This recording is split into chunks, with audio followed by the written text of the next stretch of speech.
अपना जमहूरी हक इस्तेमाल करते हुए इस मुल्क के मुस्तकबिल को रोशन देखने के लिए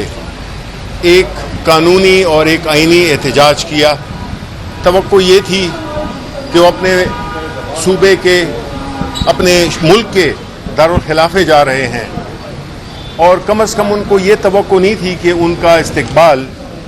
हम ये नहीं कहते कि फूल तवक्को कर रहे थे, लेकिन ये भी तवक्को नहीं कर रहे थे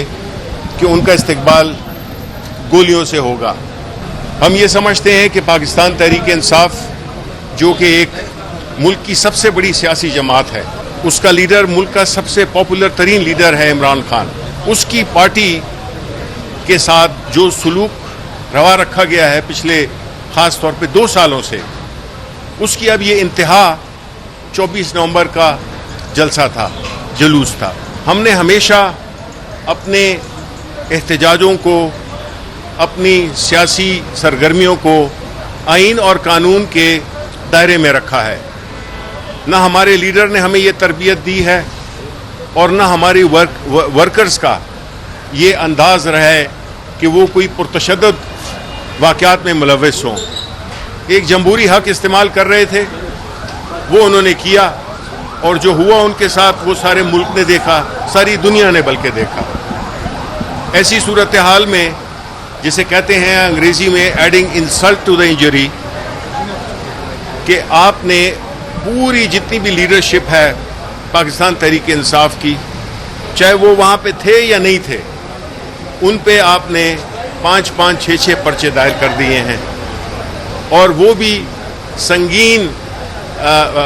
दफात के तहत। देखें, मुकदमात, इस किस्म की रवैया, इस किस्म का एक एटीट्यूड जो कि हुकूमत हमें दिखा रही है, तो उससे तो ये लगता है जैसे कि हम इस मुल्क के बाशिंदे ही नहीं हैं। बाकी तो छोड़ें, क्योंकि जिस तरह से सलूक रवा रखा गया है हमारे साथ और जिस तरह की गिरफ्तारियां अमल में लाई गई हैं, वो लोग हमारे ख़ास तौर पे हम खैबर पख्तूनख्वा के वो दोस्त, वो हमारे भाई जो कि अपनी कारोबार कर रहे थे, मजदूरी कर रहे थे, रेडी बांध थे, उन सब को न सिर्फ हरासा किया गया, उनको कैद किया गया। सिर्फ उनका कसूर शायद ये था कि वो खैबर पख्तूनख्वा के सूबे से ताल्लुक़ रखते हैं। हम न कोई सूबाई सतह पे कोई बात करना चाहते हैं, क्योंकि पाकिस्तान तहरीक इंसाफ इस मुल्क की चारों सूबों की नुमाइंदा जमात है, लेकिन किसी भी फेडरेटिंग यूनिट के साथ अगर इस तरह का रवैया अख्तियार किया जाएगा तो उससे हासिल कुछ भी नहीं होगा। सिर्फ हासिल उन लोगों को होगा जो कि इस मुल्क की, इस सूबे की भलाई नहीं चाहते। उन फोर्सेस को, ये वो लोग होंगे जो कि गलत रास्ते पे चले जाएंगे, क्योंकि जब उनमें ये एहसास होगा कि उनके साथ एक मखसूस रवैया इसलिए अख्तियार किया जा रहा है कि उनका ताल्लुक़ किसी एक ख़ास सूबे से है, तो उससे फिर कोई मुस्बत नतीजा नहीं निकलेगा, उससे मनफी नताइज साबित होंगे। और हम ये समझते हैं कि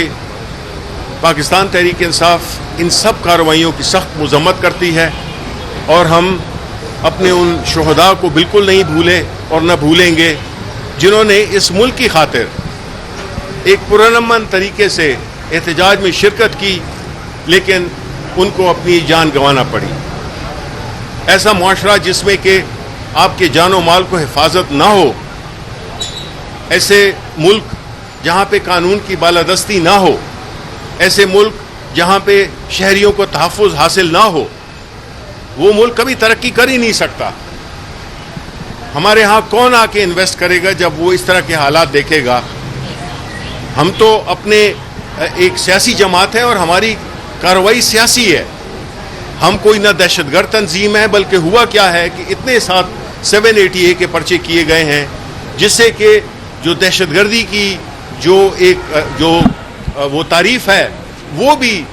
उसको भी बड़ा नुकसान पहुंचा है, क्योंकि हर दूसरे बंदे को अगर आप दहशतगर्द बना देंगे और एक आम शहरी को, एक पढ़े लिखे लोगों को आप अगर दहशतगर्द के ज़ुमरे में ले आएंगे, तो जो असल दहशतगर्द हैं वो तो फिर उनमें और कोई फ़र्क नहीं रहा। हम तो एक सियासी एक्टिविटी कर रहे थे, ہم ایک سیاسی اجتماع کر رہے تھے اور اس کے لیے ایک پورے ملک کی بدنامی ہوئی پورے عالمی سطح پر کہ کس طرح سے نہتے شہریوں پہ اس قسم کی کارروائی کی گئی، جس کی کہ جتنے بھی فوٹیجز ہیں، جتنے بھی اس کی کارروائی ہے، وہ سب لوگوں نے اپنے آنکھوں سے دیکھی ہے۔ تو میں سمجھتا ہوں کہ یہ اس قسم کا ماحول کو جلد سے جلد ختم کرنا چاہیے۔ یہ کوئی طریقہ نہیں ہے ملک کو چلانے کا۔ حکومت اس وقت کافی پینک میں نظر آ رہی ہے، اور وہ ظاہر اسی سے ہی ہوتا ہے کہ آپ نے 6 ایف آئی آریں ساری پاکستان تحریک انصاف کی لیڈرشپ کو پہ ڈال دی ہیں، جو کہ تھے نہیں تھے سب پہ ڈال دی ہے۔ تو اس سے کوئی اپنا مثبت نتیجہ نہیں نکلے گا۔ ملک کو استحکام چاہیے، ایک سیاسی استحکام چاہیے، اور اس کے لیے زیادہ کوشش حکومت نے کرنی ہے۔ سیاسی جماعتیں اپوزیشن اپنا احتجاج کرتی رہیں گی، یہ ان کا ایک قانونی آئینی حق بھی ہے، اور میں سمجھتا ہوں کہ اس سے کوئی بھی ملک کو نقصان نہیں ہوتا۔ یہ جو کرٹیسزم کیا جا رہا ہے، یہ اصل حقائق سے ہٹانے کے لیے یہ بات ہو رہی ہے کہ جو اس وقت ہمارے جو شہداء ہیں ان کی موضوع سے ہٹانے کے لیے، توجہ ہٹانے کے لیے یہ ساری چیزیں ہو رہی ہیں۔ ہماری پارٹی کا انٹرنل میکنزم ہے، اس پہ بالکل ہوگا، کوئی کیوں آیا کوئی نہیں آیا۔ پنجاب میں تو آپ نے دیکھا ہے کہ کس قسم کی فسطائیت ہے، اور ہم نے جس طرح کہا کہ ہم کوئی وہ جنگجو نہیں ہیں، ہم ایک عام شہری ہیں، ایک عام لوگ ہیں جو کہ ایک عام طریقے سے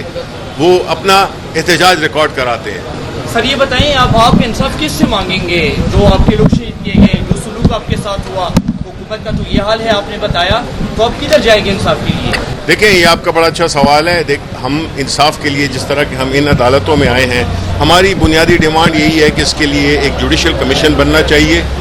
جو کہ اس سارے واقعے کی تحقیقات کرے، اور وہ لوگ جنہوں نے کہ قانون سے باہر کی بات ہے، چاہے وہ جس طرف کے بھی لوگ ہوں، ان پہ وہ ذمہ داری عائد کرے اور اس کے مطابق ان کو سزا دے۔ شبیر صاحب یہ بتائیں آخری سوال کہ اگلا عمل کا اب کچھ پتہ نہیں چلتا، کس طرح آپ کہہ سکتے کہ جی دھرنا جاری ہے، تو خان صاحب نے کیا پیغام دیا کہ آگے کیا ہوگا؟ دیکھیں، خان صاحب کے ساتھ جس طرح آپ کو پتہ ہے کہ سیاسی لوگوں کی ملاقاتیں بالکل بند ہیں،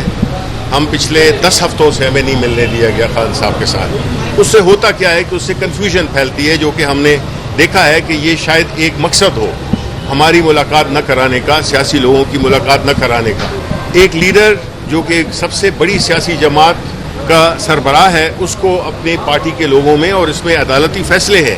کہ ان کو یہ حق حاصل ہے کہ وہ اپنے پارٹی کے سیاسی رہنماؤں کے ساتھ تبادلہ خیال کر سکیں اور ملکی صورتحال پہ بات چیت کر سکیں، لیکن وہ راستہ بالکل بند ہے۔ اس لیے چند وکلاء، 1-2 وکلائی ہیں، 3 وکلاء ہیں جو کہ صرف ان سے ملتے ہیں، ان کا سیاست سے کوئی تعلق نہیں ہے، لیکن وہی جا کے خان صاحب کو جو بھی بات کرتے ہیں، تو ظاہر ہے کہ خان صاحب کو تو اور کوئی طریقہ ہی نہیں ہے ان کے پاس کہ ان کو پتہ چلے کہ ملک میں کیا ہو رہا ہے۔ تو اس لیے میں یہ سمجھتا ہوں کہ ہمارا جو آگے والا پروگرام ہے وہ خان صاحب دیں گے، اور خان صاحب ہی اس کا فیصلہ کریں گے کہ اب ہم نے کیا اپنا کس ڈائریکشن میں ہم نے جانا ہے۔